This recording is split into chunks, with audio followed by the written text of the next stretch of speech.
good. All right, here we are. This is it. We are back. Welcome to the Shit Show. This is where we're going to take real life, relatable challenges, including dogs getting in your shots and taking over your couch while you're filming a video. But for fitness, nutrition, healthy lifestyle, breaking them down, what's the science says, what can you actually do about it? How do we make it easier? Because knowing what to do and actually doing it are very different things. So we struggle with this too. We see it every day with our clients, with our patients, and we're here to offer you some real world examples of what works for us, both in our professional and personal lives. Absolutely. And today we are going to be talking about sneaky ways your stress is actually sabotaging your health, your nutrition, your fitness, and what you can actually do about it. So finding that sweet spot. But before we do that, we're doing our usual, what are you struggling with and what are you killing? And we've got an amazing guest who you can barely see. Behind Stella. Adrienne Sim is our wonderful friend and a pelvic floor physio. Adrienne, who are you, what do you do, and what are you struggling with and killing this week? Hi, I'm Adrienne. I am a physiotherapist and I practice mainly in pelvic health. So, and I work with these beautiful humans here. Yes. So what am I struggling with? I was just saying earlier, I'm on a bit of a downslope, coming off all of the really busy time of the year. We finished soccer with the kids and work, travels and presentations, and in this bit of a lull right now where I'm feeling pretty anxious about things and what the next thing is. But I'm just, know that I have to be here for a while to actually get that restful place happening. So be one with it. And then my winning. Yeah, what are you winning? My winning. Yeah. Well, my kids are sleeping through the night, or have been. Win of its own. Yes. So I've been able to actually wake up early, which is usually my goal. That's my prime time for moving my body. So that has been a consistent for the past week. Oh, so I'm good. hanging on to that. I like that. I like it too. Rochelle, what are you winning at and what are you struggling with? Oh gosh, I've already forgotten, but it's gonna come to me. So no, I remember now, because the thing I'm winning at is the thing I usually struggle with. So you guys know that sleeping is my mountain to climb. I'm not good at going to bed. I'm not good at actually sleeping, but I have been for one whole week hitting my metrics for getting to bed on time, like doing my wind down routine, generally trying to feel better about that. And it does feel really good. The thing I'm struggling with is also related because I like a rabbit hole. And so I have a Garmin that does some sleep tracking, and I was looking at my sleep scores and my body battery, which is just a metric of like sort of your recharge. And my sleep quality is absolute shit. Despite taking melatonin and L-theanine and winding down and having kisses bedtime, which was like a little bit frustrating. So just mentally, I'm trying to figure out what's going on. Is it hormones? Do I need to like keep it up longer? But I have sent Sasha a few like emergency, I'm super annoyed texts, like did something for 5 days. Why isn't it better yet? I love that you, of all people who are like espousing moderation, are like, it's been 5 days, Sasha. Progress over perfection, yes. It applies to everyone except for my sleep, 100%. And Sasha, what about you? Yes, okay, so actually I had a real problem trying to think of what I was winning at, and Rochelle lovingly pointed out that the self-care things that I do, so things like daily meditation, daily 30-second cold shower, things that I take for granted that I do to take care of myself, I have continued to do consistently, and I should recognize this as a win because they're not nothing, right? They are all part of that bigger picture and filling up my bucket. What I am struggling with is something that, a struggle I share with Michelle, but she's not struggling with it right now, is I've gone and sasha'd myself and I've done much better. So not much better at sashaying myself, but much better at really identifying what is a priority and what I should be focused on and really dialing down what those things are. But I still find myself with 3 very large priorities, which is better than the 10 that I had. However, those 3 are very big and time consuming. And I forever forget that I am limited in time and energy and capacity. I don't know why I think that there's at least 7 of me to do all of the different things. Oh yeah, I absolutely Yeah. think there's more hours in a day Yeah. and more days in a week. And I'm always surprised every week that there isn't. Always surprised. Always surprised, and then I get disappointed in myself for not measuring up and like meeting my expectations until I go, wait, these are unrealistic. Yeah. These If we're are gonna be really unrealistic. honest, Yeah. at the end of the week, I go, Sasha, Yes. these are unrealistic. But she does the same for me. So there we go. It's true. But I like it. Yeah. So we all struggle with that. And I think that's part of why you're probably in that lull too, is you're so used to doing all the things. All the I feel like you get used to it and it feels real weird not to. So congratulations for doing the best out of all of us. Yeah. allowing, I agree, actually. allowing a lull. Also, how good does it feel when you do one thing like really well? Oh, so good. Like really well. Like you just have one thing and you focus on that one thing and that's all you do. And then you finish that one thing and you're like, I did that really well. Like it feels so good. Why do we all struggle with adding 10 things? I don't know. Why can't we just do one thing really well and feel good about it? I feel like I deny myself like on purpose by accident, like task completion. Because I really love how good it feels to do something. But I was talking to Adrian and this morning I started 7,000 independent things, of which it is impossible to complete all 7,000 in like the first 2 hours of the day. But you're right, just to like finish thing does feel good. And it's hard sometimes. It's really hard. On this random tangent, I had it on my like little weekly list because there are some different areas of my house that I want to like clean or gut or like get rid of things. And my bathroom drawers was one of them. And I have 3 bathroom drawers. And yesterday I had cleaned 1 drawer. And I was like, oh, but I could definitely do 2. And I was like, no, you're doing 1 drawer. And I did 1 drawer and I felt really good. Yeah. And I was like, I'll do the next one next week. And then that will feel really good. But it's so funny. Why don't I do that in other areas of my life? You Sasha yourself. But you didn't in that moment, and I'm super proud. Yeah. I'm Okay, super but now proud. what are we actually talking about today? Oh my gosh. So stress, it sneakily sabotages you. It gets in the way of your health and your fitness and your motivation. So we're gonna just like each touch on something we see for ourselves or in our clients, like the ways it shows up, and we'll finish with a thing each we all do to manage our own emotional physiological stress, but that'll come later. Who's going first? You might as well. I nominate you. I like it. So one of the ways I see stress show up for my clients a lot, because they are largely like women, mid-30s and up. Like their lives are busy, they're driving kids, their careers are taking off, they're managing their house, they're trying to like vacation and work out and like go to therapy. It's a lot. But we often are really good at just like functioning like right below the red line, or sometimes right at the red line, and normalizing that both culturally and within ourselves. So physiologically for my women, this often shows up in 2 ways. So one is really sluggish weight loss. So they are like working out and they're not eating that much and they're being super mindful, and there's just nothing happening. And it's the most frustrating thing in the whole world to feel like you're doing everything right and your body's just like, no, thank you.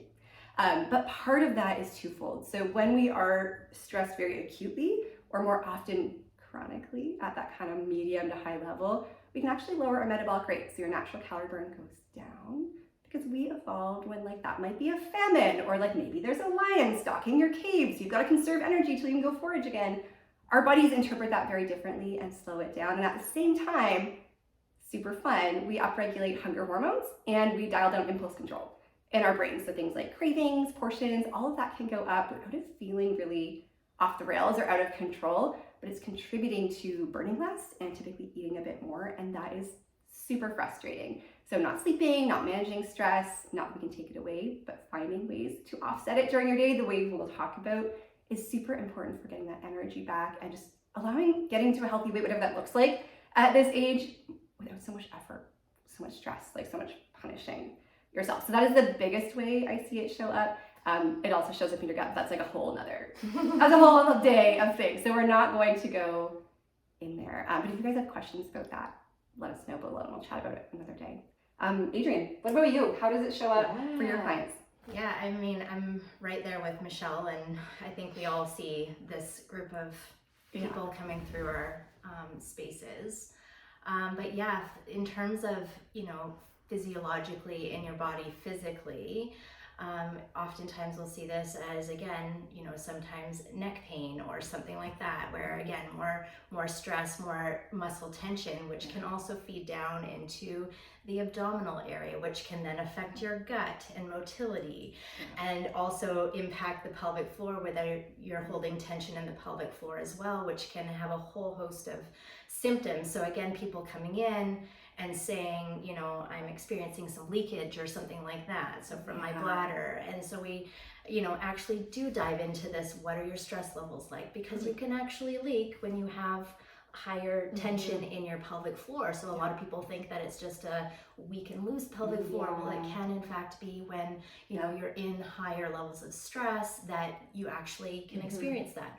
Or again, having more painful periods or something like that, where again, this bout where we're having more stress and, we're just holding more tension in our body. More tension doesn't equal pain, but again, it can drive those sensory experiences in our body that can, feed into it. So that's, And that was like such a surprise for me last year when we first started learning about what Adrienne does, about like tension can cause, leakage and urinary incontinence. And so often we think about like postnatal or having, a bunch of kids, like it's all lack. So it was really interesting to learn like symptoms are complex, right? And bodies are complex. We don't give enough credit to how stress can actually kind of complicate that picture. Yeah. And that pelvis is a really emotional part of our body. It is, right? So it hosts a lot of things going on there. So absolutely. I love it. Sasha?